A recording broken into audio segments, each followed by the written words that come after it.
Welcome to the podcast. How you doing today? I'm doing so well. Thank you so much. I'm looking forward to our talk. Thanks for inviting me. I really enjoyed your latest book, and we're Thank going to you. get into everything about the mind. But to start off, I think it's interesting to go back to your story with the mind and talk about how you first became fascinated with it.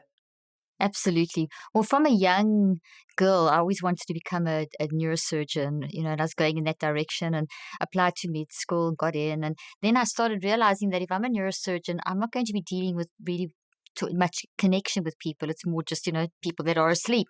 And so I was fascinated with the mind and doing quite a lot of reading around that. So when I actually changed degrees and very early on moved into neuroscience and communication pathology. And I did a very interesting combination degree that gave me a very nice broad background on understanding mind brain.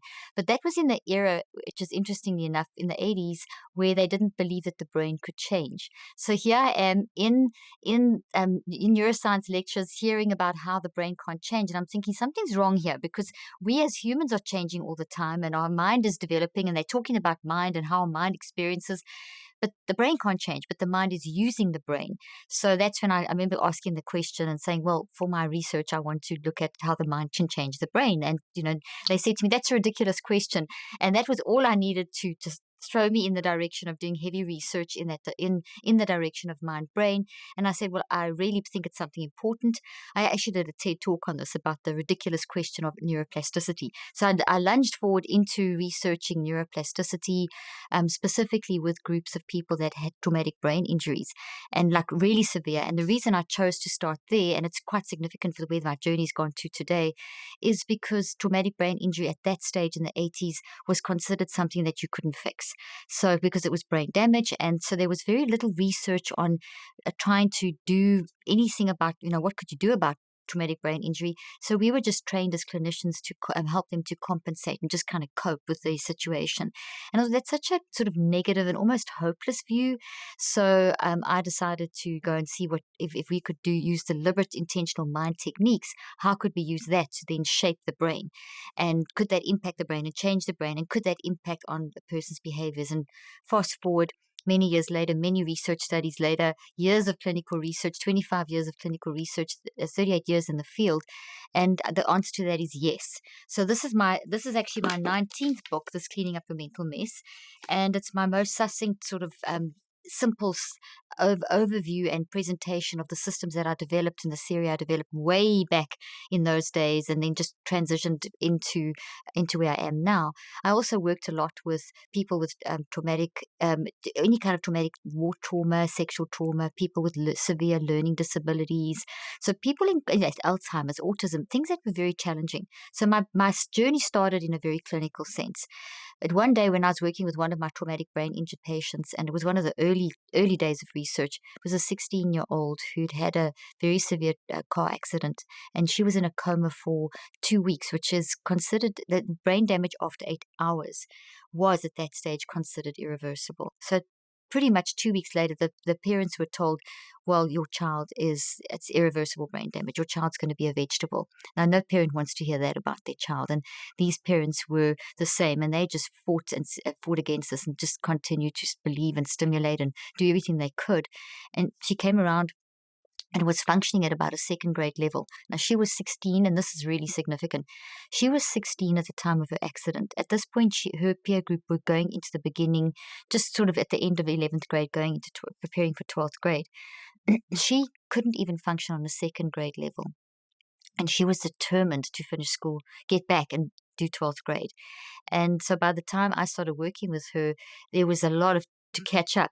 But in 8 months of teaching her deliberate mind techniques, it's not even techniques. I don't teach techniques. It's actually teaching people how to understand mind and then how to manage mind.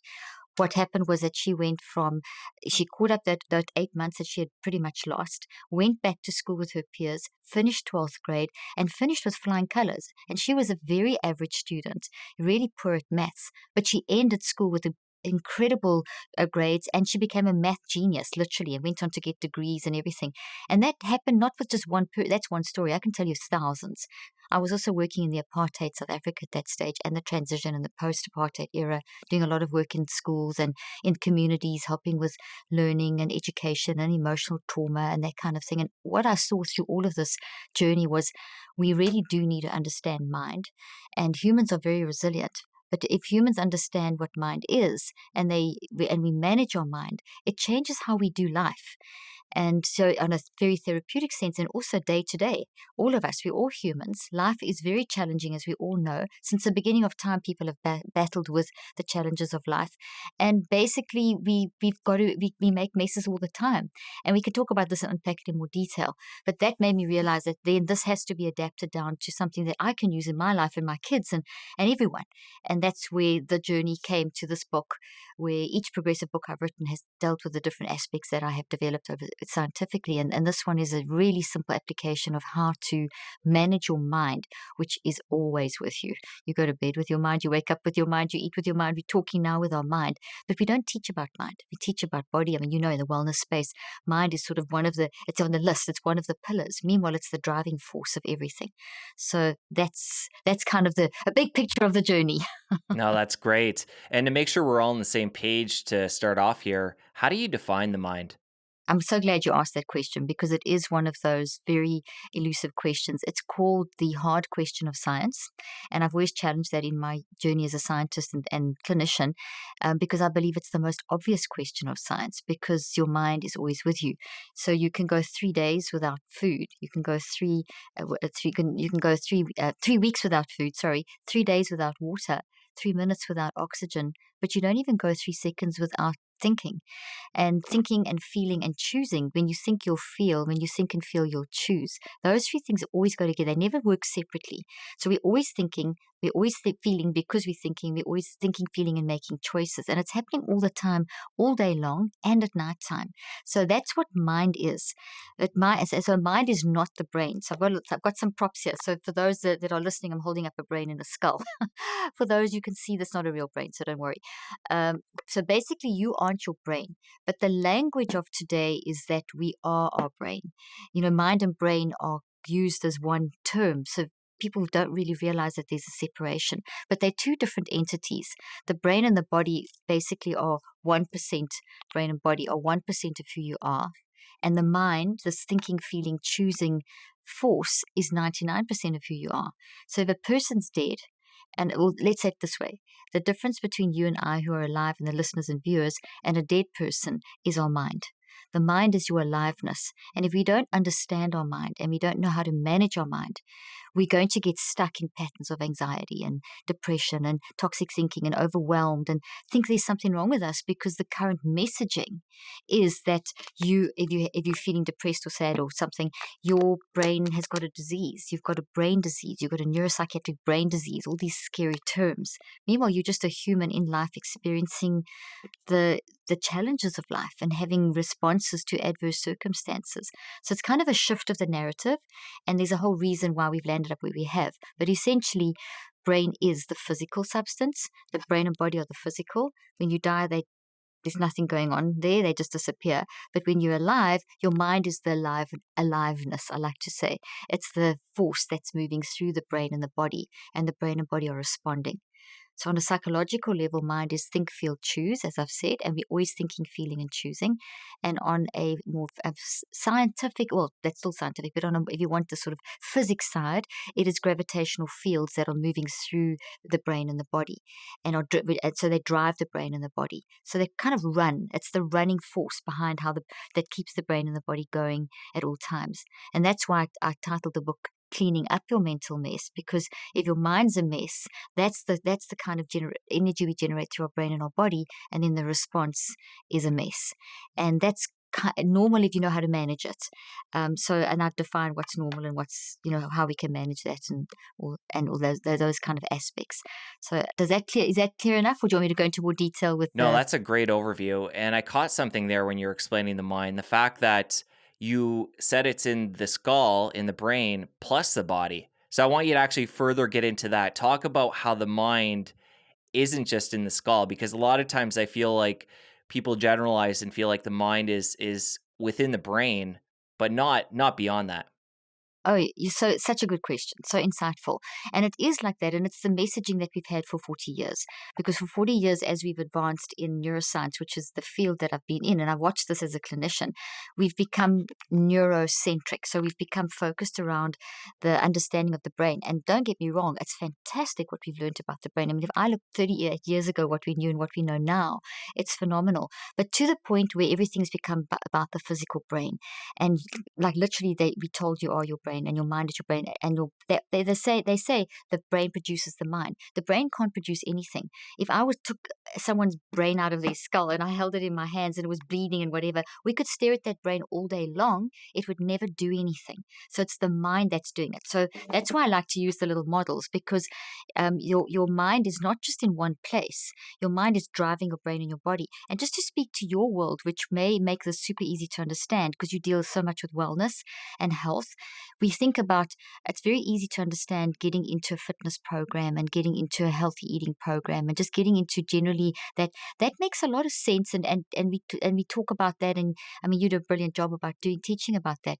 But are people aware that it's the mind that drives the impact of that? So for example, I do fasted workouts literally 6 days a week, and the other day I was at the gym particularly early, my husband and I, and one of the people at the gym said, "Oh, hi, Mac and Caroline, I see you here early to get your workout over and done with." Now, immediately that was a red alarm bell to me. I don't do anything to get it over and done with, because even though it's the exercise that I'm doing, and I'm doing an exercise at body routine, if my mind is driving my body. So if my mind, which is all over my brain and my body, if my mind is, oh, I'm just going to get this over and done with, that attitude is negative. And that toxic attitude changes the actual the gravitational field around your body changes, because your mind is what that is. And so as I think, feel, and choose, and oh, I just want to get it over and done with, instead of having this kind of pattern around the brain and the body, you're going to get more of this kind of pattern, which means that I'm going to lose, I would have, if I had that attitude, lost up to 80% of the workout. So here I'm working out and sweating, but your body's benefit down to the level of the DNA wouldn't get the same benefit. So same thing.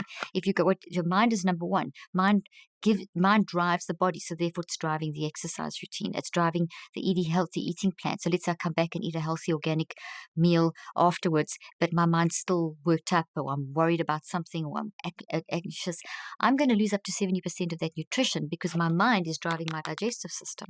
So that's kind of what it boils down to. And how to get a better understanding is that, what does mind do? So right now, let me give you an example that is very relatable. We're having a conversation. We're talking about mind and brain. We're talking about mental health and all these implications and so on, and cleaning up a mental mess. And so that's the concept that we're talking about. This podcast is focused on that concept. So everyone who's listening to us having this conversation, they are hearing sound. They are receiving sound waves, and those that are watching are seeing the images. So they've got electromagnetic light waves. So there's all these waves coming at them. So waves speak to waves. So these waves are coming at you, and then your mind, the gravitational field of your mind, then kind of pulls that in, and then this whole mixing thing happens, this whole processing thing happens. That's what's happening physics-wise. On a mental level, you're thinking, feeling, and choosing in response to what I'm saying, to make sense of what I'm saying based on previous experiences, and that all that making sense and processing is pushed through the brain and the body, and the brain and the body respond electromagnetically, chemically, neurochemically, genetically, and my words and your words are converted into thoughts in the brain that look like trees. That's why I use analogies, because then it makes it so solid, and then you can actually picture this and get more control. When you know what mind is, and you know what a thought is, you can control it. So everything, like a tree's got branches and roots, a thought has also got branches and roots, but the roots would be, the branches are memories. So a thought is made of memories. So memory isn't separate from thoughts. Thoughts are the concept, and thoughts are made of memories. The roots in the pot, the root memories, would be what we're discussing. So it's the source, it's the origin, it's the initial experience. then the tree trunk and the branches are your thinking, feeling, and choosing, and your unique interpretation, your unique thinking, feeling, and choosing about this information. And then, so this, then you build these branches, which are all made of proteins and chemicals and quantum vibrations, but it's your interpretation. So, however many listeners are listening to this now, they are hearing the same message, but they're interpreting it differently based on who they are, their uniqueness, how they're hearing what you and I are saying, what they've experienced in their life. And all those experiences are popping up because those are all these trees. So, in the mind, we have the non-conscious mind, which operates 24/7. And in that non-conscious mind and in the brain, and in the body. But let's just talk about the brain and the mind, the non-conscious mind. We have all these trees, and some are toxic. So there's a toxic tree with the toxic roots, toxic experience, toxic manifestation. And all of the, from some, you've just had a little baby. From a period in the womb, your baby already started forming memories in response to experiences at a certain point.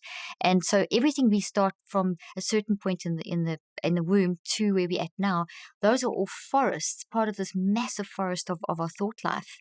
So thoughts are real things. They look like trees. They inside our brain. And what's so interesting, Jesse, is they're also inside the DNA of every cell of the body. So the brain and the body collectively are made of 37 to 100 trillion cells, which is a lot of cells. And everything that we're building now, this memory you're building now, in a tree in the brain, it's having an impact and also going into every cell of the body. So we have cellular memory in our body. And that's why people, for example, when they have a very traumatic experience and they recall it, we often hear of people describing a PTSD experience as being like they feel it. It's like they're back in that space. They feel the physical pain, they feel the emotions. But that's because we think, feel, and choose and build into our brain and into our body. So when we recall something toxic, we're recalling it right down to the roots with all the emotions, feelings, sensations. This is what it looks like in the brain. We pull it back in our mind, which is a gravitational field, also like a forest, and then we pull it out of our body. So it's a holistic experience, and that's why it's so overwhelming. And these, we can talk about the damage that these can cause in a moment, but that's essentially to understand that mind is all over everything. So when we think of it just in summary, mind is this gravitational field. And another way of visualizing this is if you think of I don't know if you did this at school, but you were given a white piece of paper and a pile of iron filings and then a magnet. I don't know if you remember this experiment. And the iron filings were in this like heap, this little pyramid. And then as soon as you place the magnet in the middle, boom, you had this beautiful electromagnetic pattern, looked like a kind of like a spider. But you take the magnet away, shoops, the iron filings just collapse again. So the brain is like that magnet. And and we know that there's a field around it, but we can't see it. If I just put the magnet on the paper, I can't see it. But because I've got the iron filings, I can see the arrangement of the field. So that's that field. So the brain and body are like the magnet. The field of the iron filings, the little pattern, is what's around it. Now, I can't see it if I don't have iron filings, but if I put iron filings, I can see it. So it's all around and all through the brain and the body. And that's kind of a nice way of visualizing it. So the iron filings that we see when the magnet's there in the pretty pattern, that translated into real life would be then how we show up. So it's our behaviors. It's what we say. It's what we do. So this magnetic field of mind that then takes every bit of life that we experience from the time we open our eyes till the time we go to sleep and converts them into our brain, those in these trees, they're also in our body and they're in our mind. 3 places, which is phenomenal. That's why it's such a whole huge experience. So 3 places that we store it. And then from there, from that process, we then show up. We say and we speak. So we don't just say and speak from nothing. Whatever we're doing is coming from a source, and that source is a thought, which is and that I mean that's the source. But the sources come from an experience, and that's why I say if you have depression or anxiety, those aren't it's. They're not mental illnesses. They're not brain damage. They are responses to adverse circumstances. They're warning signals of an underlying symptom. There's something going on, and you can use that signal to track back and find this and get rid of it because reconceptualize it because you never get rid of your past, but you can change how it plays out into your future. And that's all mind work. Just find it, pay attention to the signals, reconceptualize it. You doing that, that's mind work. So we use our mind to fix our brain and our body. And and the changes that we make in our brain, all these trees and the changes and design changes, and the brain's always changing, that's called neuroplasticity. So with the system that I've developed, I simply teach you what is mind, how do I manage it, and how do I direct the neuroplasticity of my brain. In other words, what gardens do I want to grow in my brain? And that's the sciencey side. That's what you're doing. In application, you're then dealing with those anxieties and those addictions and those patterns in our life that are showing up. Because remember, these then show up in our patterns. So I teach from this side. I'm telling you what's happening scientifically. Now in life, we get into life and we are very anxious or very depressed, or we've got patterns of depression or anxiety, or patterns of anxiety, or patterns of addiction, or cycles that we keep repeating, or keep getting upset about the same sort of thing. All those patterns, that's how we're showing up. So if you look at how you're showing up and you track it back down to these, you can then detox your brain and your body with your mind, and detox your mind. That's the basic principle operating. And also, if your mind is always operating, as I said, you don't even go 3 seconds without your mind working. If that's the case, then if you don't manage your mind, you're operating permanently in a mess. And every now and then, just instinctively, you'll get out of that mess, but essentially you're operating in a mess.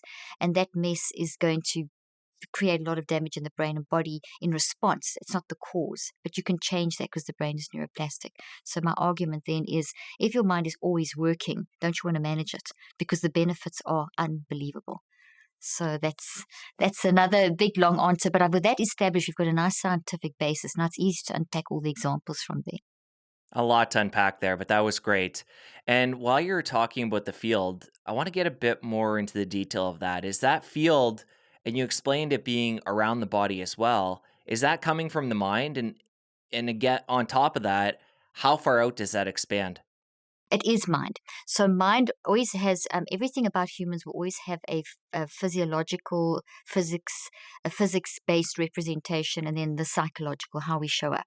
So how we show up is what we're saying and we're doing, communicating, thinking, feeling, choosing. So that's all the kind of psychological stuff. Then there's the actual physics stuff, the neurobiology and the fields and all that stuff, which is the quantum physics and Einstein's work on photons, and that's all the things we're talking about. So that field is that electromagnetic field, that gravitational field is all around and through us. How far out it extends, no one is 100% sure. But and as research in this field advances, we'll know so much more about it. But we've known for about 150 years, which is quite a long time, that there is that humans generate this electromagnetic effect. And it's the early work on this showed that if a dead person doesn't generate this anymore, there's no field around that person anymore. There's no electricity literally in the blood and in the body. The simplest way to experience that electromagnetic kind of effect in the gravitational field is if you walk past someone and you just brush past them and you get that shock. You've ever done that? You could, oh gosh, I got a shock from you. That's your fields interacting. That's the most obvious example, and it doesn't always happen because it's got certain conditions that are created that will happen in. But it's evidence of the fact that there is a field.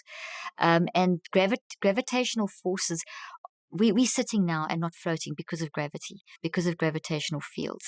And so it's a very, very nice, solid science. And just a couple of years back, there was some physicist that won the Nobel Prize for their work on developing instrumentation to start understanding more about gravitational fields, which is really good because that work is also very much linked into quantum physics, which tells us a lot about the subatomic level and the non-physical, so the subatomic level where you talk about waves and particles, all very hardcore, fundamental, very accurate, solid science. And so what these people have found is that started seeing is that everyone has their own unique gravitational field around their body. How far out it extends, as I said, is still one of those unknown factors. And Einstein spoke about this in the early 20th century when he spoke about the photons that our body emits. And an example of that is, let's say that you're in a great mood and you go into an environment and you've with some friends and they're chatting, but they're so depressed and they're just so negative and they're just complaining, and you're just sitting there going, what? I just feel like I need to go and have a shower. You just feel like you've been immersed in all this toxic energy, and you're not seeing it, but those photons are coming from here as they're complaining. This is generating this energy and this electromagnetic energy through the gravitational field, and you feeling it. It's like shooting little BB guns at you. Another example, let's say that you get into an argument with someone and their whole body hunches up and they come at you like this. And there's no like physical coming at you, but it feels like it because instead of being all relaxed and, smiling, suddenly their body's like this and their hand movements are like this. And you feel like you're being hit and you are. It's photons. It's that anger. So, that's example of the physical side of mind. So mind is physically all this gravitational quantum physics stuff. And then the psychological side is think, feel, choose. And we're doing that, by the way, at the moment.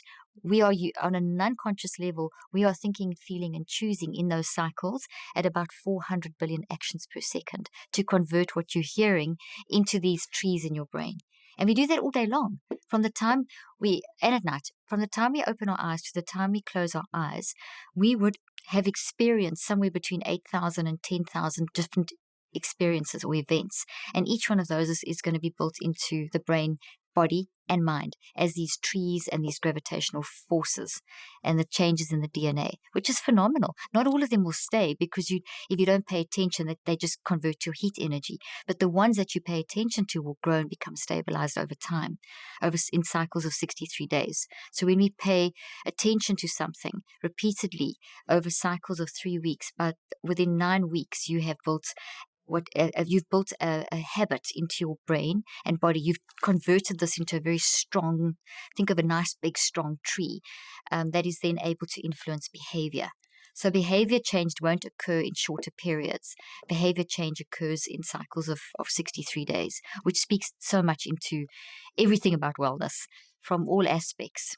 And it also dispels the myth that it takes 21 days to form a habit. It takes a lot longer. So let's come back to anxiety and depression. You quickly mentioned them before, and you just mentioned the 63 days. So, what if somebody has formed these unhealthy patterns and has, anxiety or depression or other mental health challenges, and they have reinforced it over that 63 days or beyond? And now it's time to go and work with those trees that are already there and well established. Where do they begin?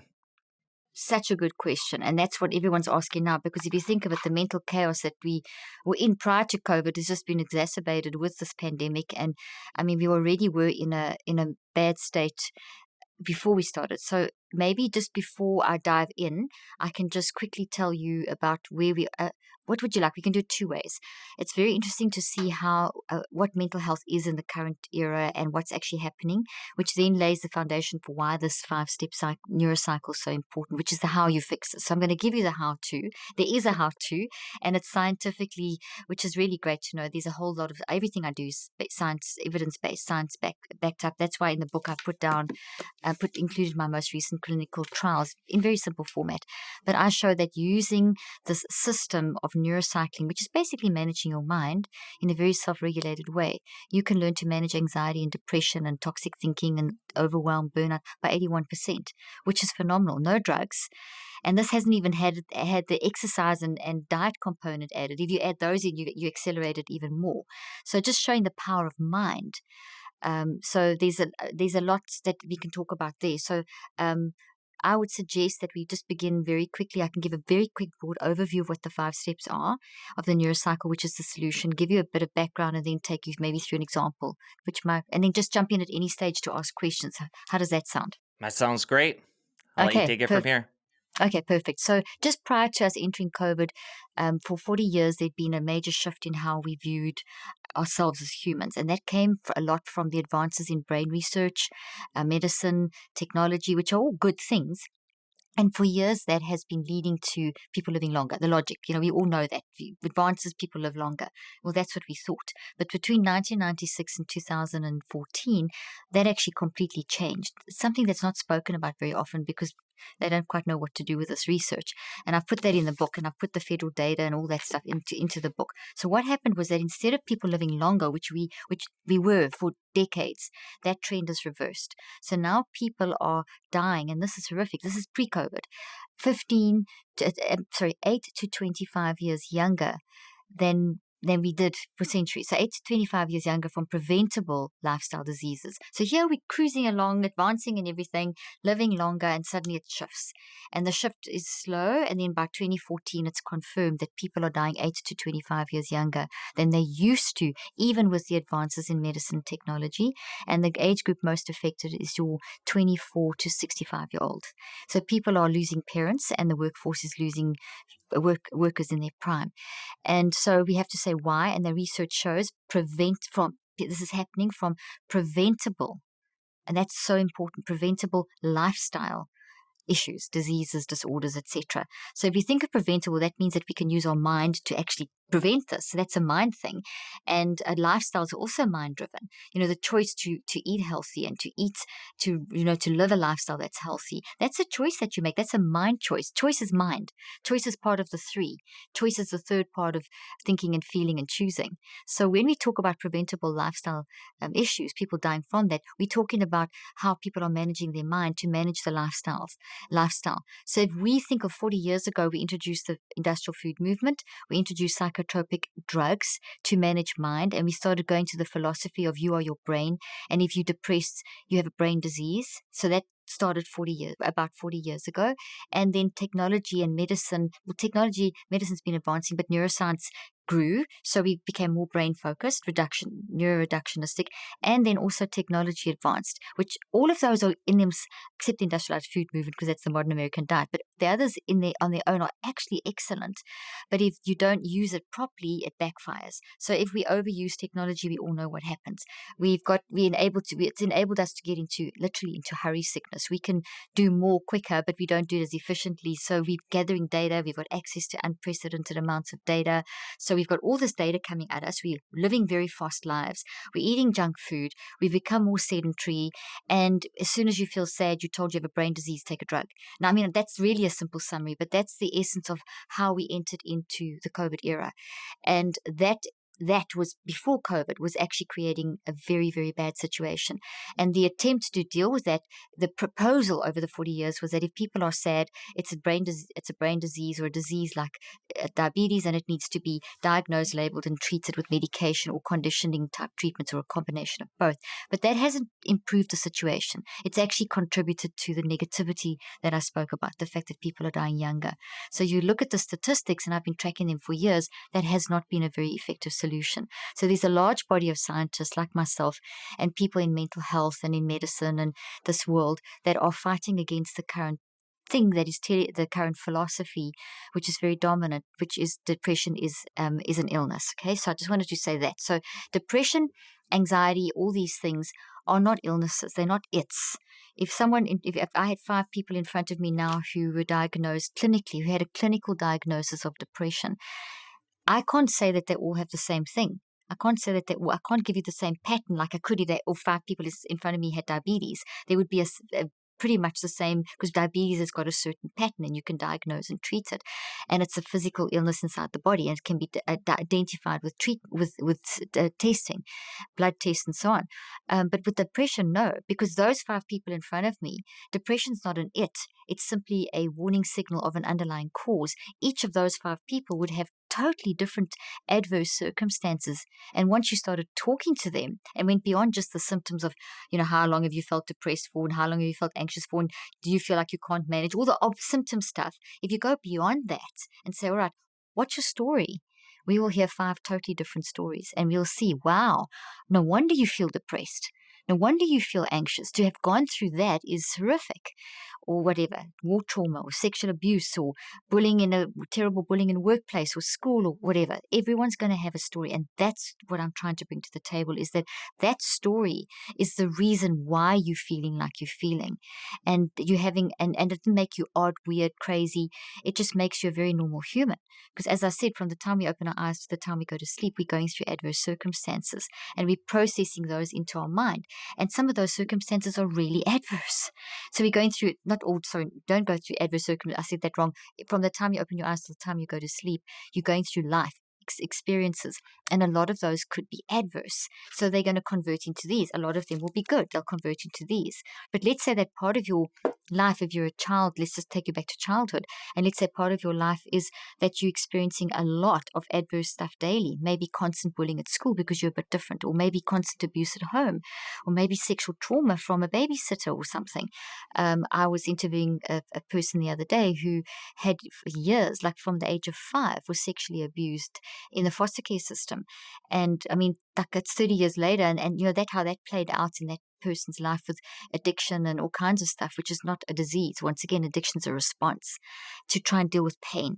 So when you're a 5-year-old and you've been sexually abused, you don't have the language to be able to understand that. So that's the experience, and then that's your interpretation. And we see so often with people that have had sexual trauma, and I'm using that as an example, is that they feel ashamed or shame, or that it's their fault, or they did something wrong, because very often the perpetrator makes them feel like that, and also because it's such an abnormal situation, and you're trusting the adults who are your caregivers per se, and now they've done this distorted thing. So, oh, there must be something wrong with me. So, in other words, that's the experience, that's the interpretation, something wrong with me. How does that show up in the world? Behavioral issues, withdrawing, being different, maybe aggressive, relationship issues as an adult, increasing levels of anxiety, suicidal attempts. I mean, all different ways it's going to show up, but it will show up.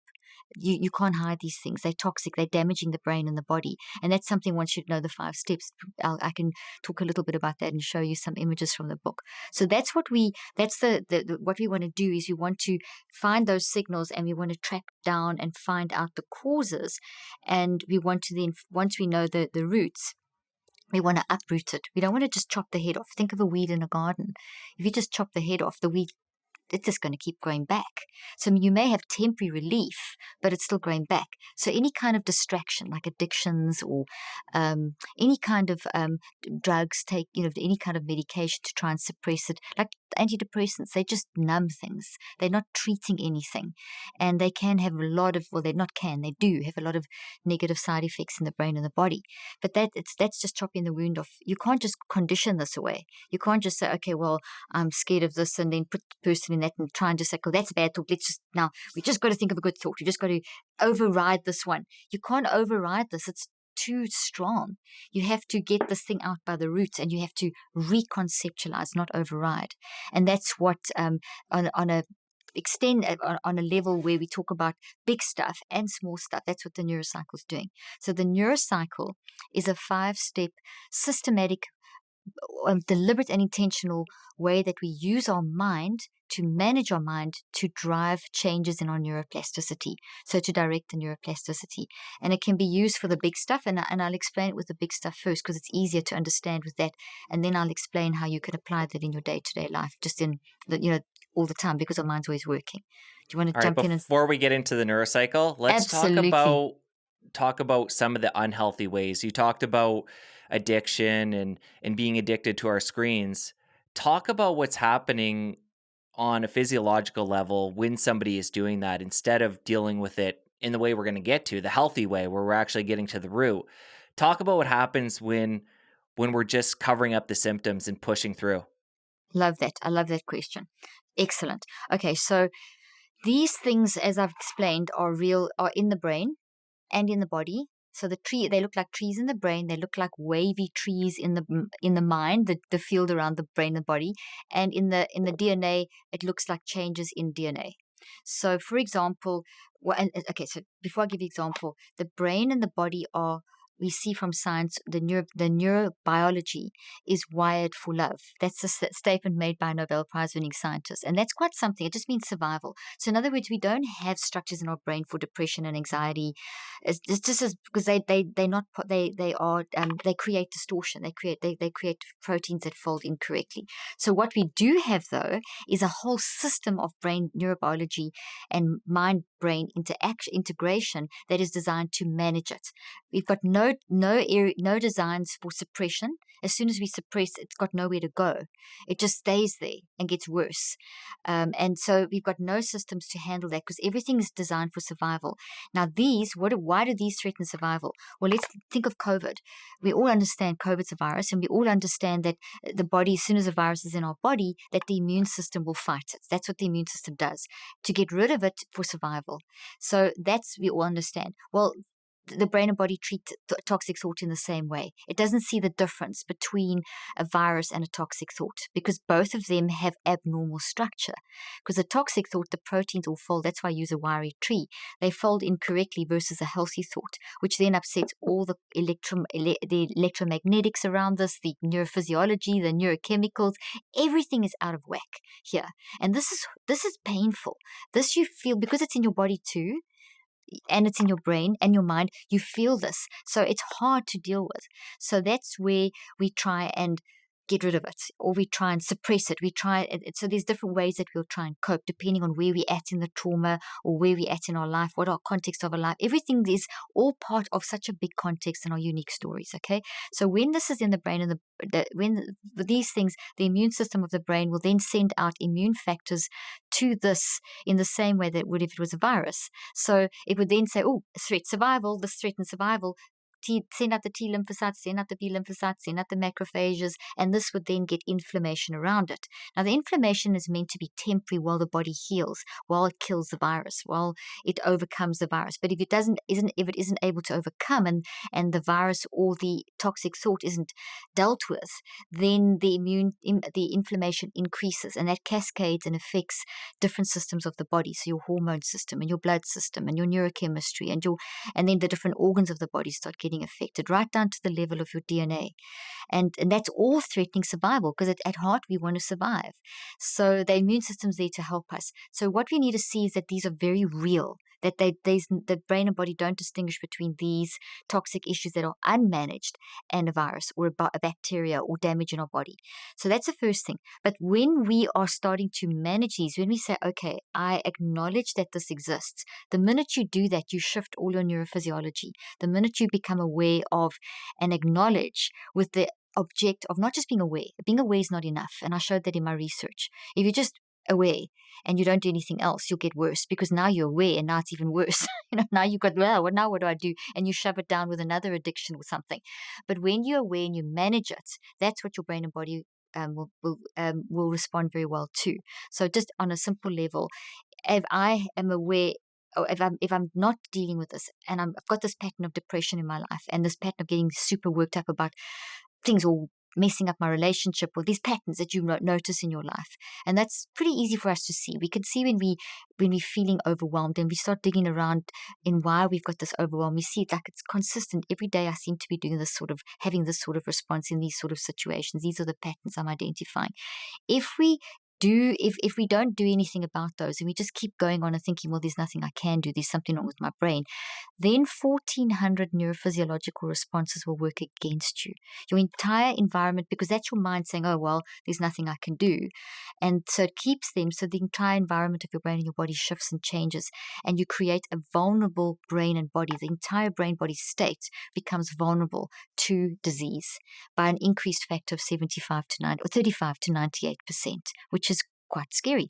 But within seconds, if I say, okay, I acknowledge there's a pattern. I own it. I'm feeling guilty or shame or frustration. My relationships are messed up. Whatever the pattern is, and we've all got lots. And this is not just a few humans. If you're human, you have a mess. That's why I say cleaning up your mental mess. It's not something that's just for a few. All of us battle. I developed this stuff and I still battle, but I know what to do with it. I know how to get my physiology working for me and not against me. Okay. So the minute I say, okay, I responded wrong there, or this is definitely a pattern, something's going on.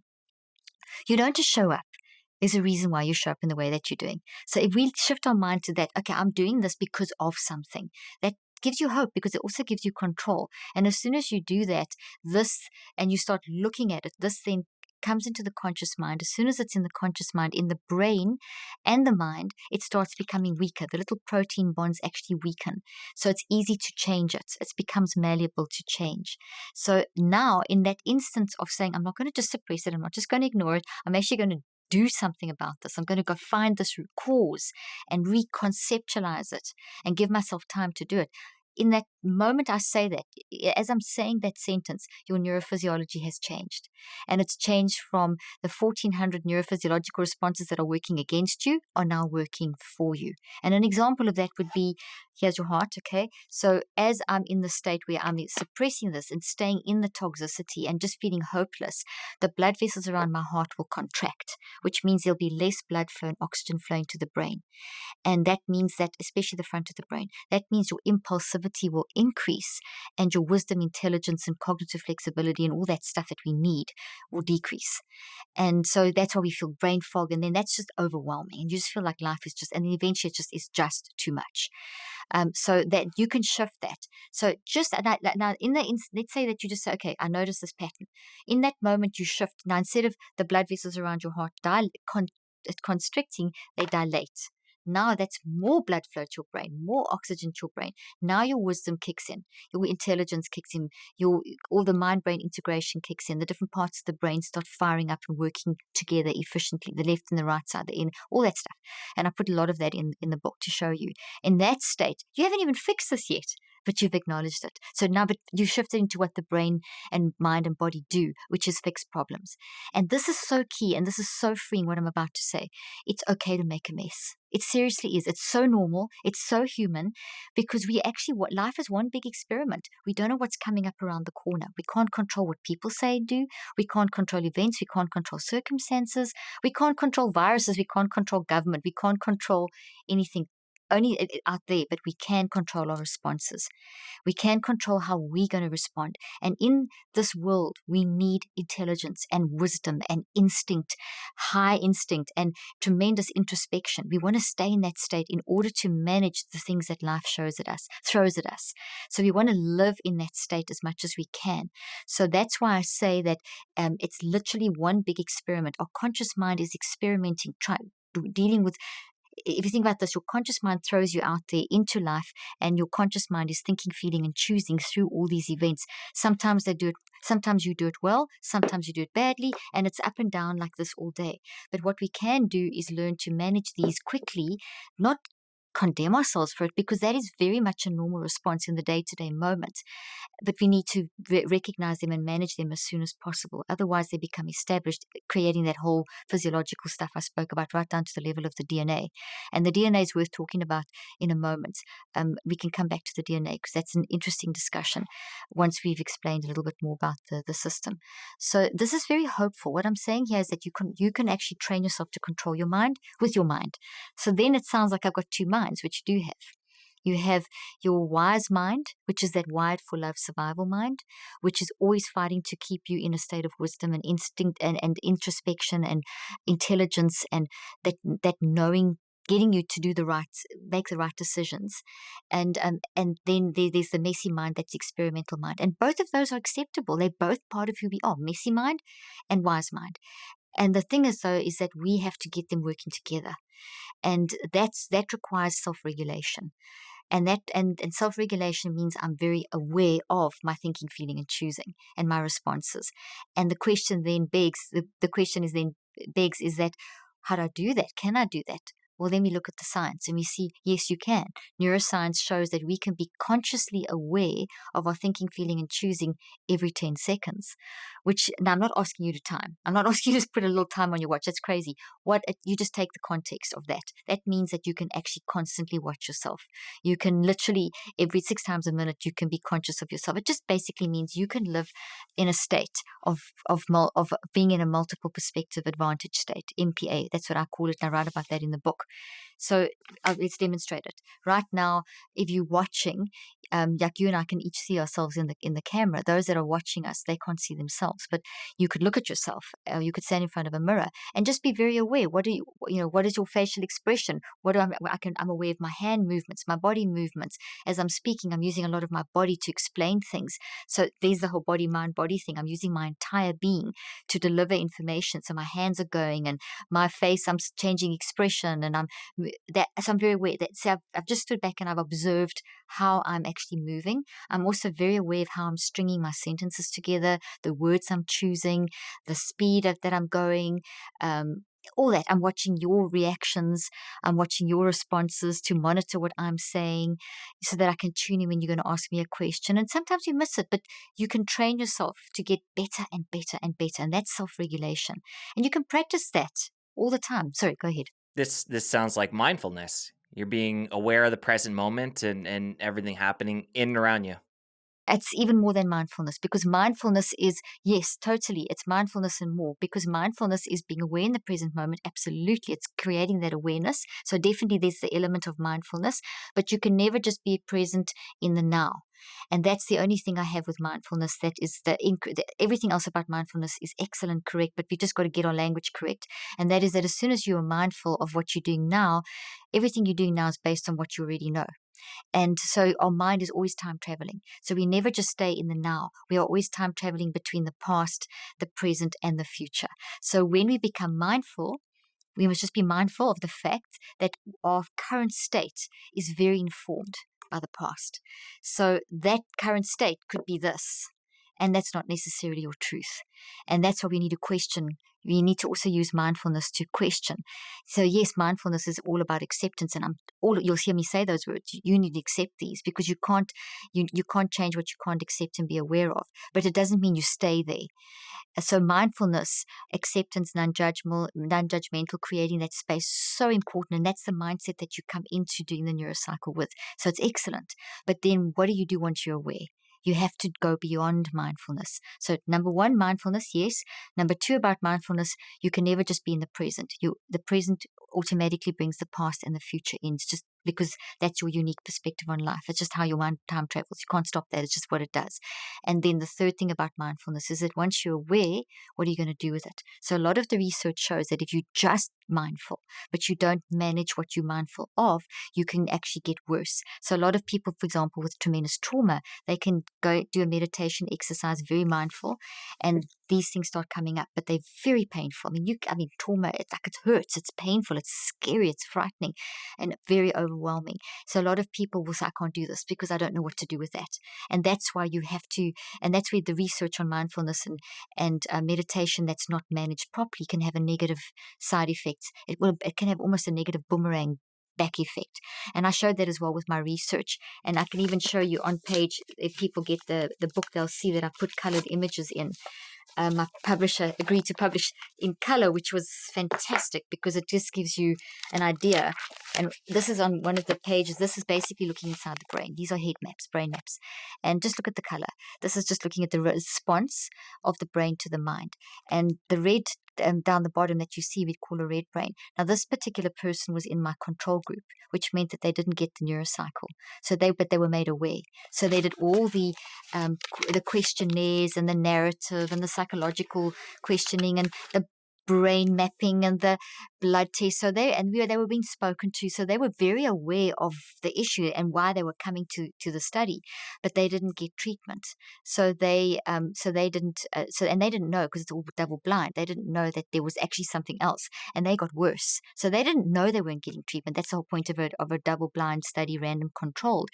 Then the other, and so they just got worse and worse and worse. So the awareness, unmanaged, created such high levels of anxiety that the red brain that I showed you, that's at the end of 63 days. They were worse there than when they started because they had nothing except awareness. So then the experimental group, obviously we gave them, don't worry, they got the treatments, they got the neurocycle as soon as the study was over, after the 9 weeks. Okay, so that's that one. If you look at the page before. So what I'm And gathering from what you're saying is you can become aware, but that's only a piece of the puzzle. You need to have the exactly. tools to know what to do with that, Next. or else it could be scary and it could even set you back further. Spot on. That's exactly. And that's what we're seeing in a lot of the current treatment modalities and the sort of in therapies. And a lot of therapists are very aware of this, and they are doing that. They are taking people forward. But there is a lot going on out there where it's backfiring, and not all that research has been presented to people. We tend to only get the positive side presented through the media and stuff, and through businesses and that kind of thing, which is unfortunate. So this now is someone who is then, and what I'm doing is holding up now the same brain maps, but there's blue, a lot of blue, and this person, and then there's gray. So the gray is what we want. The gray is a brain that's comfortable, that's getting stabilized. That is what you're wanting. There's much gray in your brain as possible. And that gray is a different pattern for every person. So if you look close at the gray, which you can't see obviously here, it'll be a unique gray pattern for everyone. So no one's the same as anyone else. But we do know that there's a certain energy, the way that the different delta, theta, alpha, beta, gamma, oxygen, blood, and coherence, there's certain things that we know are good for the brain. And there's certain things that are going to show that the brain, when you're anxious, your brain will respond in a negative way. So this person started off totally depressed. They were clinically depressed. They actually called themselves depression. Their whole narrative was, I can't go on. They didn't have any detail. They just said how terrible everything was. That was their narrative.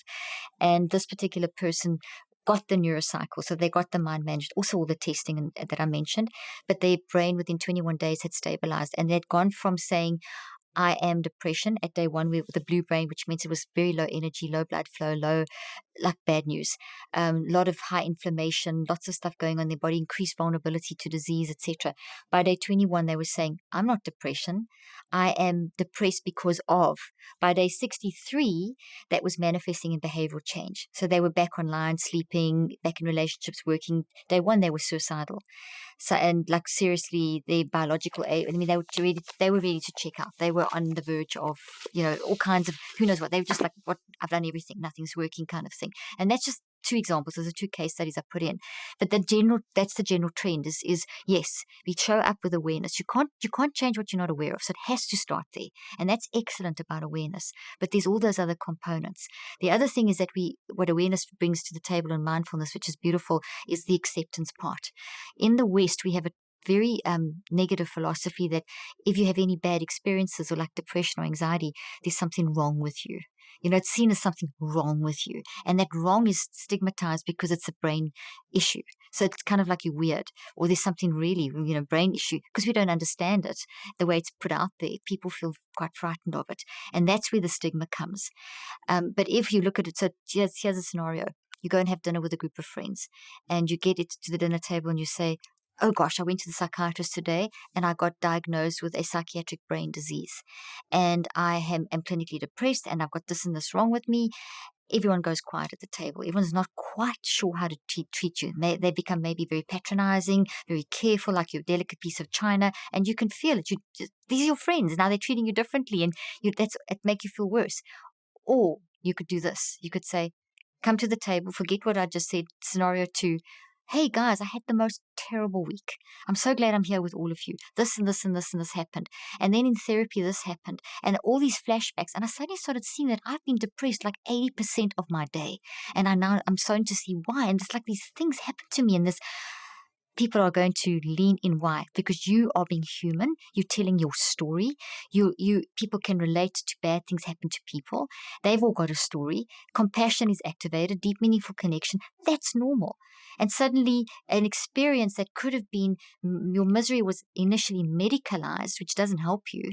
To your misery is acknowledged and you heard and you validated and your story. So that's your embracing and your processing. And then over time, you can reconceptualize. So that's what I'm meaning to shift into that. So now on top of that, we need to train ourselves because our minds are so active. 8 to 10,000 thoughts we build a day, which is what I said earlier on. To build those 8 to 10,000 thoughts, we have another whole lot of these popping up. As I'm talking now, a whole bunch of thoughts are popping in your head. All kinds of things are being stimulated, okay? So to build a thought, a whole lot of thoughts are popped up, which gives you it's basically how you view and how you build your thought. So we build new information into our brain based on existing information, which is our perspective, and we're evaluating. So that's a lot, because one thought could have 5 to 10 different be informed by 5 to 10 different other thoughts. Do your math. That's 30, 40,000 things going through your head in a day. No wonder we can feel overwhelmed if that's unmanaged. No wonder we get messy. And that's all normal. But what is more to feel messy, but what is not normal is to stay in the mess. And staying in the mess is exhausting. The brain has got limited energy. It's physical. The physical brain and body has to sleep. It has to regenerate. The mind just never stops. The mind's just endless found just never stops going. That's why people keep saying, my mind won't stop. My brain won't stop. Dr. Leaf, write a book on how to switch off your brain. I've had that question so many times because one of my books is called Switch On Your Brain. And that's because we are not managing our minds. And that goes for everyone who's human. So you also asked about addiction. And that's so important. When addiction is not a disease, and it's been sold as a disease, it's not a disease. Addiction is where we can't, this is just too much. Whatever happened is just too much. There's just too many things. And in the moment, as this experience happened, this is your interpretation. This is what you develop just to cope in the moment.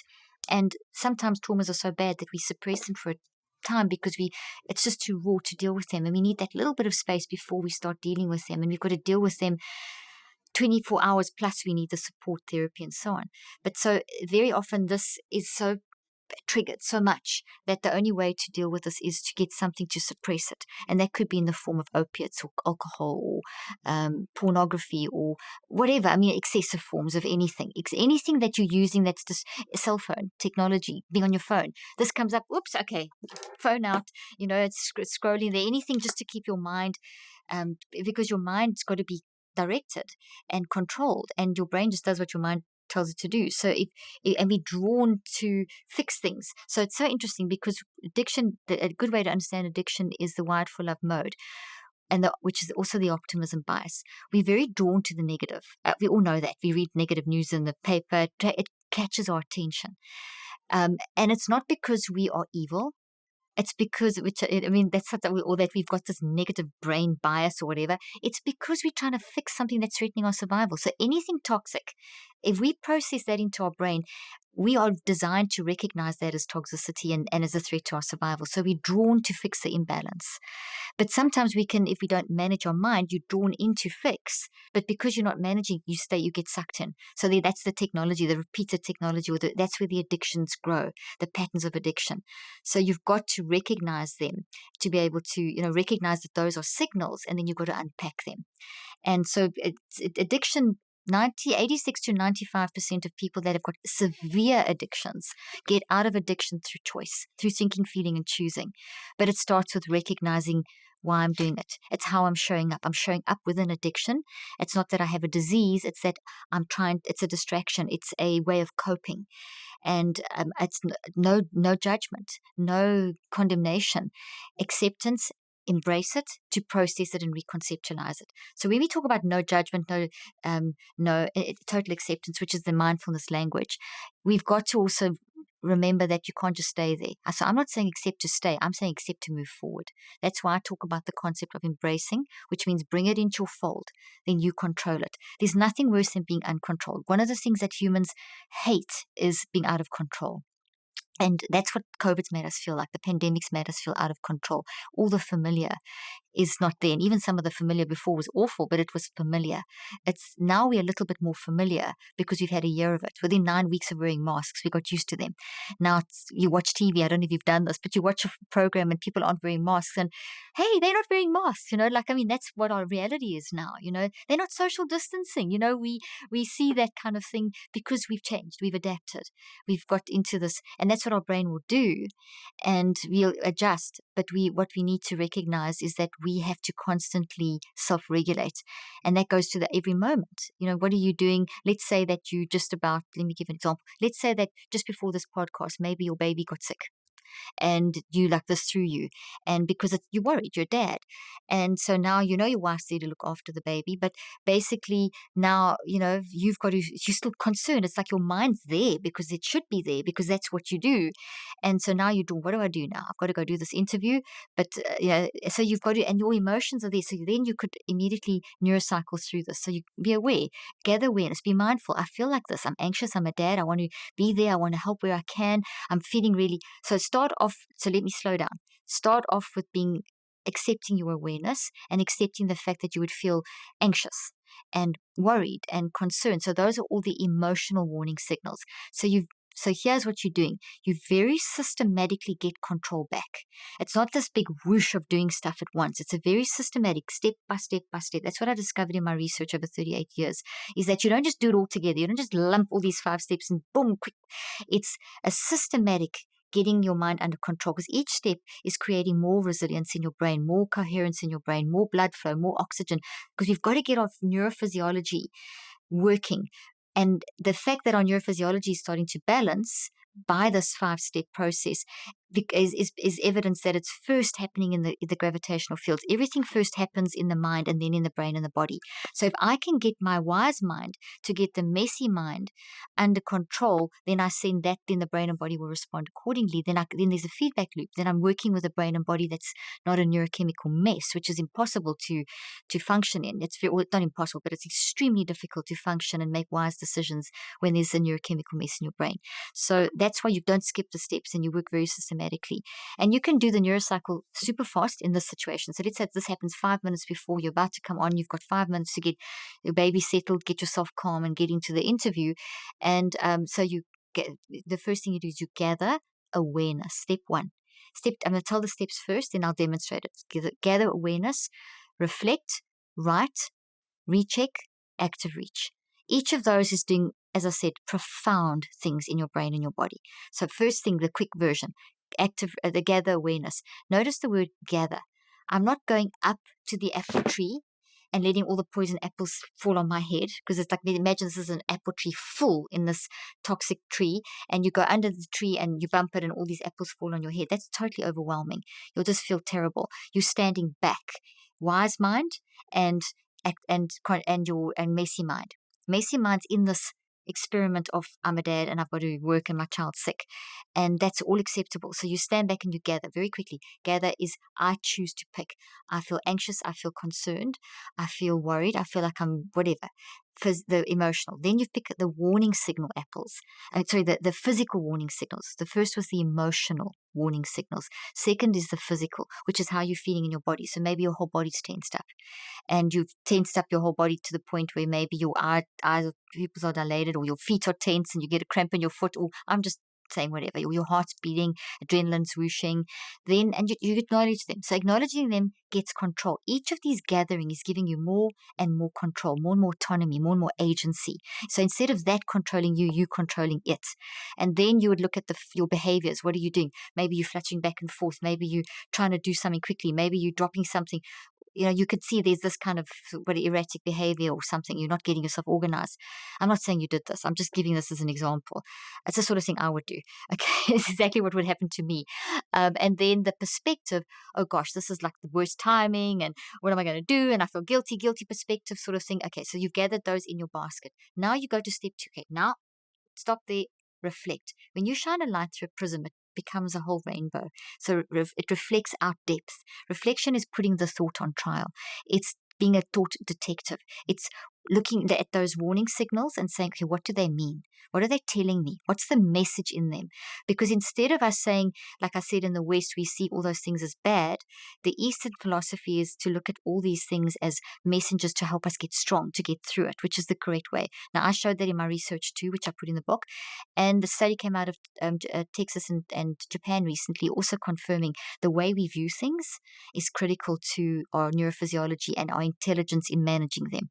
So therefore, when you reflect, you're coming in with this really wise mind, and you can even use you language. So you at the apple tree, what are you feeling? What are your physical warning signals? What are your emotional warning signals? So you saying to you, and then you picking them. So you take the I out of it. It creates a little bit less threat. The reflect, same thing. Why? Ask, answer, discuss. Why? You answer. Why? You answer, and you start working out. And in this situation, it would be simple. Well, why is obvious. You want to be there with your child. You want to be able to make sure that they're okay. But you've then got to, so there's all those logical reasons. In that moment, you don't have time to maybe write. The third step is write. But if it's a quick neurocycle, instead of writing, you visualize. And what you do is you visualize the scenario, you with your child, your wife coming in to do the interview, whatever. And then that visualization is like you standing back and observing, which then gives you a big picture of what's actually going on. So you get even more depth now. The fourth step is you now make sense of this. Okay, well, this is the situation, and I can't fix that now, but but I can reconceptualize this. This situation is actually under control because my wife's with the child and going to phone the doctor and to go to another room so I won't hear the screaming or the crying. And in an hour, I'll be out of here, or 90 minutes, and that's reconceptualization. So seeing it from another perspective. And then your active reach would close it off with, okay, I'm going to now compartmentalize this, do the interview. Straight after that, I'll go and deal with the issue. And I mean, that's a really simple version, but and you may think, well, why do I even need to do that? Because otherwise you come into the interview with your neurophysiology and mind chaotic, and you may not bring to the table the brilliance of who you are, and you won't show up and so, I mean, I mean, something like this literally happened to me yesterday, where I had a situation and I had to go and do a whole day of interviews and I had to get myself back together. So that's an example of a quick one. But now let's talk about the patterns, Before because we do that, I want to patterns, jump in real quick here. absolutely, go And ahead. we talked about earlier the awareness and having that without the tools to properly deal with that. So if you're being mindful, but you really don't know what to do with that, and how that could not be a healthy thing. It wouldn't be a healthy thing in that case. So using the neurocycle, that starts with awareness as well. But is that the tools that we're talking about to be able to go in and handle that in a healthy way? Absolutely. Everything I've just described is the process. So the neurocycle are those 5 steps, and that's how you would then manage the awareness. So you come into the neurocycle with the attitude of, so take the 5 steps to the side for a moment, and the first thing is you're coming in with, I'm first going to embrace this. So that's the awareness. It's a very embracing awareness. I'm going to be very mindfully aware of the moment in a very embracing and accepting way. And that's your attitude coming in to the neurocycle, to the problem, to the situation, to the experience. And you can also, what I talk about in the book as well, is you can prepare your brain. You can do brain preparation. And that can be things like breathing, meditation, tapping, whatever you've got time for in the moment. When you do the big stuff, you can have a more allocated time. But let's say you've got only a few seconds, you can just do some deep breathing, and that prepares the brain as well. So, for example, deep breathing, if you breathe in, for example, for 3 seconds and out for 7, the extended exhalation pushes blood flow to the front of the brain and oxygen to the front of the brain, which immediately drops impulsivity and increases cognitive flexibility. So your decision making will improve, which is really great. And if you do that, and that it drops the neurochemical chaos which occurs when we throw in acute situations that we've got to manage. It immediately, your neurochemistry, everything fires up into survival mode, but it can get very messy very quickly. So a bit of the breathing, and then coming in with the attitude, this is okay. It's totally normal to feel this way in this situation, that a mindful awareness, and then you do the 5 steps. So all that can happen in 5 seconds. I'm teaching it, so, and explaining it. So I'm taking longer than it takes to actually do it. And the more you practice it, the more you move into it automatically, and it's life-saving. So, for example, in my life now, having done this for so many years, taught this and developed this, it doesn't mean I am perfect. I don't ever claim that. I'm a mess all the time. But the difference is I recognize it quickly, the messes are less, and I know what to do about them. So I've trained myself to be so self-regulated that I'm doing that every 10-second thing, that I'm mindfully aware constantly of things. And if I slip out of it, I come back into it very quickly. And has changed how I function. And that's what I did with my patients, and what I've done with millions around the world now that read my stuff and follow that. So it's very organized. So when let's take now, let me unpack it again, maybe, if you want, in terms of a trauma, in terms of someone that's maybe got an addiction, maybe cigarette smoking. That's very often an addiction to, we often think of addiction, well, I can't stop because of, that it's wired in my brain and I need that physiological change. But people can stop just like that if they know the reason why they smoked, because that isn't something that's healthy for our body, and it's definitely an addiction. And it's definitely, it becomes a go-to that people will get, and then you create that. Then it becomes, after 63 days, this thing has got a lot of power, and anything that's gone 63 days and longer has so much energy that it pops into the conscious mind, into the conscious mind, from the non-conscious through the subconscious into the conscious mind, and it's there. And if you don't watch it, you'll just do it. And that's where we've got to question our thoughts. That's why we have to do that reflection and things. Why are we doing this stuff? Okay, and that's what I was working with. All the research that I've done is to understand that. So does that make sense? Does that answer your question there? Yeah, yeah. Let's go through the smoking example. I think that'd be a good Okay. one. Okay, so let's say that someone that you notice that you smoke, but specifically that if you're feeling more depressed or worked up or anxious or edgy or hovering anxiety or something that's making you feel like this, you find that you grab for cigarettes more or more often. So there's a pattern to your smoking. And so there's smoking already is a pattern, but then there's also normally there's patterns to smoking as well. And even overeating, same sort of thing applies, overeating, alcohol, using drugs, phone, the way that you use your phone, they all kind of follow the same thing. There'll be a general pattern, and then there'll be specific patterns that have got triggers or activators. And that's one thing about step 4 is you look for those triggers and activators, but you're not going to see them straight away. You first have to gather awareness of everything that's going on. You have to see, how am I showing up in the world? So it starts with the mindfulness, mindful awareness, showing up, accepting all that stuff, that picture that I painted. And an easy way to understand that showing up, mindful awareness, blah, blah, is to think of you flying a little helicopter. And it's a time machine helicopter. So it's a very unique helicopter. And what are you flying over? Your mind. You're flying over all these things. And you're flying over what your mind is producing, which is how you show up. Because these things then produce the smoking, which is a response to what this is. And so how you're speaking, maybe you're agitated, whatever. So you're flying over your life. You literally multiple perspective advantage. You're standing back and looking at, I'm doing this. I'm smoking regularly. It's getting worse when I'm in certain, it seems to be worse in certain situations where I feel more anxiety or something.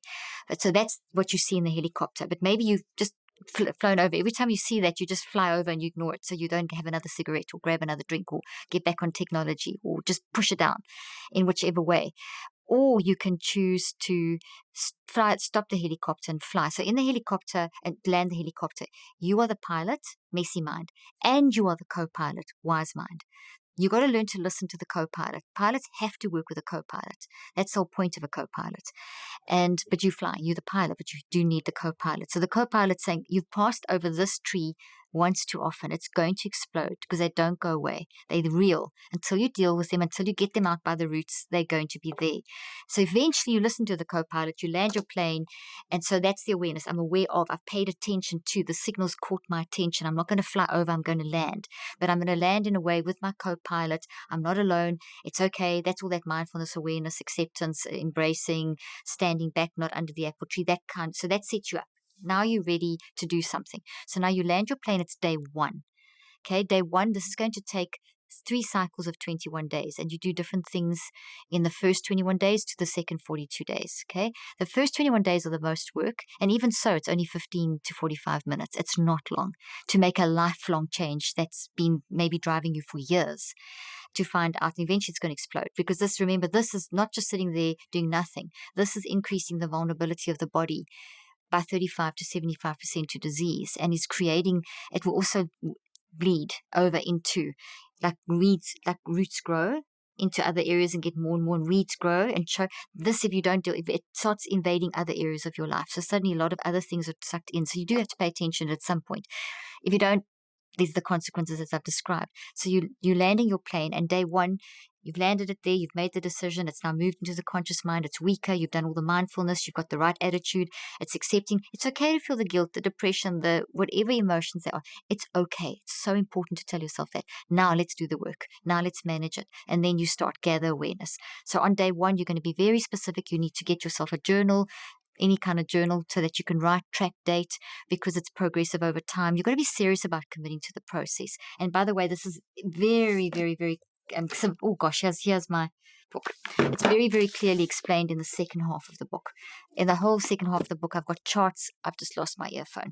I've got charts and tables and images and everything, and examples of neurocycles and how to detox trauma and toxic habits and toxic trauma and acute trauma and big trauma and little trauma and all those, and how to build good habits and so on. So you gather awareness, and you start with, what are my emotional warning signals? Depression, anxiety, or maybe it's highly anxious or overwhelm, whatever those feelings are. You just gather awareness of those. Then it's the behaviors. smoking more, getting more snappy, whatever the behaviors are that you're doing, behavior warning signals, physical warning signals, what's in your body as you feel the need to pick up that cigarette. Those are the emotions, those are the behaviors. What are you feeling in your body? There's adrenaline whoosh, or there's a gut ache, or there's something. Because you start seeing patterns. You see, we're going to start identifying the patterns, and then you also look at your perspective warning signals. How are you looking at life in this moment? Life sucks. I hate life. It's never going to work. I'll never have a relationship. That's why and then that makes you, and then you grab the cigarettes. So you're unpacking, you're finding out why. So it's very methodic, very systematic, and then you start next step. Reflect on those. You gather them and okay, now I'm going to ask them. Ask, answer, discuss. Put the thoughts on trial. Why do I feel those emotions? And then you answer yourself. And you answer why. 3 or 4 whys. You don't just stop at one why. And you answer why. That answer, why, that answer. And you unpack all 4. And you start seeing, oh gosh, there's stuff going on here. I'm starting to see that maybe there is an underlying cause. There's a reason. I mean, I'm showing up here. There's a reason. I may be smoking because I'm trying to, there's something that activated that feeling of anxiety, and that feeling of anxiety seems to be linked to something that's going on in my life. There's definitely a trigger here. Where is this coming from? So that starts happening in the second step. Then you write that down. Because as you write, you're taking yourself to an even deeper level of introspection. The 2 sides of the brain pull together, but you have a lot of activity through the middle of the brain, energy-wise, oxygen-wise, blood-wise, a lot of interconnectivity, and a lot of work around an area deep down inside the hippocampus, which is kind of an area kind of arching your eyebrows, but deep inside. And that works with your amygdala to help you, when those two are activated with the frontal cortex, they start pulling up these memory trees. You're starting to get down to this. You're starting to see things. And so when you write in the form of a metacog. And a metacog is a way of writing that's not linear. It's a pattern, starting from the middle and literally growing branches like a tree. And I do explain in the book, and I have pictures and everything. And you write that down. It's very messy, and that's what you want. You just want to get it out. Just get out, because you're going deep, deep, deep. And that doesn't have to make sense. It's not a work of art. It's not a beautiful written sentence. It's just get it out. And even if it's clip phrases and words and even drawings, anything. And then the 4th step is you now start going and looking at what you've written. So you're taking your first 3 steps, which is accumulated in your writing in the Metacog, and you're still writing in another color, but now you are working out. What does this mean? What are the triggers? What are the patterns? Why am I doing this? So you start seeing the triggers, patterns, activators, and you start working out a reconceptualized view that I'm doing this because of that. So what could an antidote be? And you start working towards the solution. And then step 5 is to take all 4 of those little steps and to just get one action step. It's like a full stop. So for example, in the day 1 of the smoking thing, all you might find is one of each of those signals, and you may get a couple of answers a little bit on your page. And the only thing in the recheck is you may just get to the point only that, okay, well, I'm definitely doing this as a pattern. It's definitely happening with certain triggers. I can definitely see these certain triggers, and it seems to be related to certain people. I'm not sure yet why, but there's definitely something going on. And if that's all you discover on day 1, that's amazing. Your active reach then is where you end that day's work and you keep yourself back in a positive state. You anchor yourself back in a positive state. So it's to find a statement that is something as simple as, okay, well, I smoke because of something. That could be your statement. And in the day when you start feeling anxious or worried or grabbing the cigarette, instead of condemning yourself, saying, don't smoke, or blah, just go with the flow and then remind yourself, I'm smoking because of something, and I'm going to find out why. So you get control. And in that way, I mean, we've had, like, for example, someone who's battling with bulimia and they're vomiting maybe 10 times a day. Doing this process, the first day they may still vomit 10 times, but they now know why, that there's some reason behind it. So maybe by day 2, it's 9 times instead of 10. So you reward yourself for that because you're now changing, you're finding the reason. So you're basically rewiring the neural networks. You're directing the neuroplasticity with your mind work. Then you pick up on day 2 and day 3. By day 21, you have unpacked hopefully most of this, but sometimes not, because depending on the level of trauma, you might take 21 days just to see this part of the route, these different parts of the route. But that's fine. That's where you've got at that point. That's what you can cope with. So you end off your 21 days, 15 to 45 minutes a day. And then from day 22 to 63, you then just work on the step 5, active reach. You get a collective active reach, which is, okay, I'm smoking, definitely smoking because of this particular pain that I experienced in my life, and this is how I'm coping. My dad always smoked, whatever, and that was how I saw him cope. So that was my go-to. And there's definitely this and this and this little bit of trauma, but it's not definitely not the whole picture. There's another reason too. Okay, next cycle I'll do that. So you get some kind of a wrap-up statement that there's a reason why I've been smoking because of, and you every time you want to smoke, that you hang back onto that particular statement for the next 42 days, which is this reconceptualized tree. So the 21 days of work ends up being this. This gets energy taken from this and it's reconceptualized into this. Your story doesn't go. It's just deconstructed and reconstructed in a way that you now control it. It's not controlling you. So you're changing out how that past, which has been playing out as an addiction to smoking or drinking or excessive depression or whatever, you're now changing how that's going to play out into your future, which is what that subject said at 21 days. I'm not depression. I am depressed because of, and this is how I'm going to manage it. And so this is how I'm going to manage it. You now have to practice. This is how I'm going to manage it. That's what's in here. And you practice that for the next 42 days. And the simplest way, it takes you about a minute or two a day, is to just put it in the active reach, in the reminders on your phone. So it pops up. I have an app too, and it's got active reach reminders, and you can set them to come up on your phone. And you read that statement and you practice it. That's giving energy, because this little thought tree is very small at the end of the 21 days, and it doesn't have enough energy to change behavior. It has to grow. And that's what you're doing with those next 42 days. You're giving it sufficient energy to move into the conscious mind to change behavior. So behavioral change will come with that consistency. And you can do what you want with those 42 days. And it's at the active reach. You can spend a minute a day, you could spend 5 minutes a day, you could work out your own little plan, and I give you options. But the point is that you're practicing using the new thing. And then you can start over after that with maybe to work out the next element. That then you see, hey, not only am I smoking, but there's something there related to my relationships. So you start seeing stuff, and you can start one by one knocking off these issues. And then you've also trained yourself. And then the more you do that, the more you do it day to day. So then the two work together. You use it quickly in the day, and you're using it for the big stuff. And the two are helping each other to train you to manage your mind. So at the end of the day, you're living the self-regulated life, which is what we designed to do. So it then improves your physiology. That was incredible. Thank you for going so deep into that. And just the quick question I have at the end of that is, can this be used for any mental health challenge? Absolutely, because if you look at mental health with a completely different perspective, don't see mental health as an illness, like I keep saying, but see it as a symptom of an underlying cause. And think of life as a continuum. So if zero is in the middle, and this goes from 1 to 10, and this goes from -1 to -10, all of us as humans are on this continuum somewhere. If you think of a bell curve, that bell curve would hover around -4, +4. So on average, we spend our day between -4 and +4. Nice email, bad email. Nice conversation, bad conversation. Good thing, bad thing. Good politics, whatever. That's just kind of up and down. And we can manage that with the quick neurocycles. But then the big stuff has happened and will happen. The traumas of whatever nature, acute traumas, etc.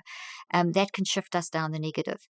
And sometimes it can be repeated that you can land up in the -8, 9, 10, and that's when you can start experiencing things that we incorrectly label as bipolar depression and schizophrenia and OCD. Very, very scary words that when people get them, it's like that's a death sentence, literally. It's like, okay, I've got to just now live with this the rest of my life. I've got some neuropsychiatric brain disease. The good news is that that is not what the science shows. The science shows that those are very, very important to deal with. They do not need to be validated with a disease label. Your mind is 99% of who you are. Your brain and body are 1%. So to just reduce them to something physiological is taking away from the validation. But to say, hey, this is massive. The way you're feeling is massive. But it doesn't mean you've got brain disease. It doesn't mean you're broken. It means you're going through something. So you shift the perspective. And yes, you're having a mental health challenge, but it doesn't mean you're brain disease. Sure, your brain is suffering and your body is suffering, but that's going to change as you get your mind under control. Obviously, in the extreme states where you have dissociation and things like in schizophrenia, hallucinations and that kind of stuff, and multiple personalities can happen as well. Those aren't illnesses. Those are a mind that is so challenged that it's breaking, disintegrating. And with mind management, you can help a person to reintegrate. Obviously, in those extreme states, therapy is really important to help a person reintegrate their mind. But funny enough, how they used to treat schizophrenia, which was very much of a holistic narrative family therapy type situation. And there's incredibly successful programs called dialogue therapy, where it's this kind of stuff that I'm telling you, but done with the patients at home. And what they found with that approach, and it was a project called the Soteria Project, which also worked with people with this exactly what I'm telling you, this kind of stuff, and then that was supporting some diet and stuff. People would get through the symptoms of extreme bipolar and schizophrenia within a year, 2 years. But with the current treatment, where they put on antipsychotics and antidepressants, they just get worse and worse and worse and worse and worse and worse. And there's fantastic research that's constantly coming out now. People that are top leaders in the field and that are speaking out against this and doing the actual evidence that, that's not the way. We've got to go back to this more narrative approach and holistic home-based approach. So yes, for severe mental, because we mustn't see mental health as something else. We must see ourselves as humans, and we all battle on this continuum. And sometimes we have extreme reactions, and sometimes not so extreme. At all levels, our mental health is being affected. So the answer is yes, it can be used for all levels of mental health, because your mind is always with you, and that's how you experience mental health. And I'm not saying don't go to therapy. It enhances therapy. So when you're going to therapy, I'm all for people going for therapy, admitting they need help. It's tremendously important. We level the playing field. We take the stigma away. Therapy, counseling, coaching, these are vitally important. But you're only there once or twice a week. What are you going to do with yourself 24/7 and the rest of the week? You've got to manage your mind.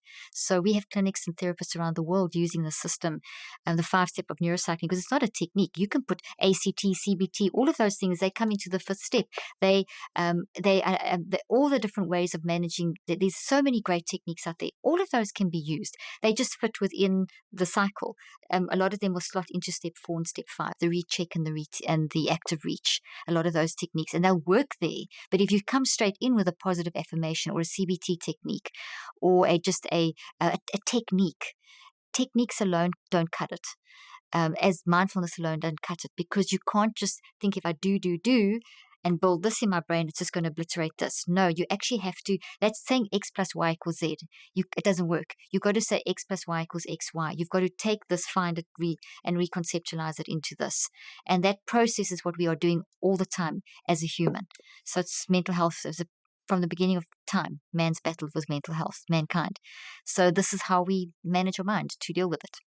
But what I'm hearing you say under all this is that if somebody is feeling really hopeless, really quote unquote broken, there is hope for them, and this is Yes. a great place for them to look into and get Get started, and going. Yeah. and if they need additional therapy or help to seek that out as well. Absolutely, and go to your therapist with this system. If you're in the system and you've got this book, I mean, I can't tell you how many therapists get this book for their patients already, and have used my previous books with this stuff. So it's not like it's going to replace therapy. I keep saying that it's going to enhance. Get the help you need. We all need help. Never be scared to ask for help, but also help yourself. And in helping yourself, you can help others too, because your bad place, you can reach out and help others. It's just really, your mind's always going. This is how you manage it. So it doesn't own you. It doesn't, that you don't live in this and think that this is the truth. That you think, hey, no, you question this, you question that, and then you have a system for deconstructing it. Well, I love your optimistic approach to mental health. And Caroline, I know you got to go, but I really enjoyed your book, Cleaning Up Your Mental Mess. Thank you. And other than listeners getting a copy of that, how can they connect with you after the show? They can get, thank you for that. They can get the book wherever books are sold, on our site as well. And my Instagram handle and all my social media handles are Dr. Caroline Leaf.